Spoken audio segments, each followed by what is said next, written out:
Hello guys, welcome to my YouTube channel. তো 00M আমার channel. তো আজকে বাজারে গেছিলাম বাজার করতে। বাজার করতে যাইনি, অন্য বাজারে গেছিলাম। অন্য বাজার করতে গেছিলাম, দিয়ে প্যান্টটা আমার ভীষণ পছন্দ হলো। এই দেখো, প্যান্টটা নিয়ে চলে আসলাম।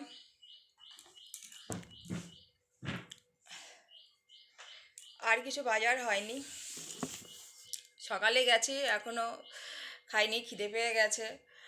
এবার দুর্গাপুজো চলে আসলো, সেই 1 বছরের অপেক্ষা। 1 বছর পরে মা দুর্গা আসে, তো এবার বলো দুর্গা মায় জয় বলে এবার বাজার করতে সবাই শুরু করে দাও। আমি মোটে প্যান্টটা কিনেছি, আর কিছু কেনা হয়নি। তো আস্তে আস্তে শুরু করব, যখন পুরো বাজার কমপ্লিট হবে তোমাদের সবাইকে দেখাবো। ওকে, তো আমার প্রচণ্ড খিদে পেয়ে গেছে। এই দেখো, এটা হচ্ছে কলার বড়া। তো কলার বড়া দিয়ে এখন বানিয়েছি, কলার বড়া দিয়ে ভাত খাবো, সঙ্গে আরও তরকারি রয়েছে। ওকে বাই, বলো দুর্গা যা, বলো দুর্গা মায় কি জয় বলে বাজার করা শুরু করো। বাই।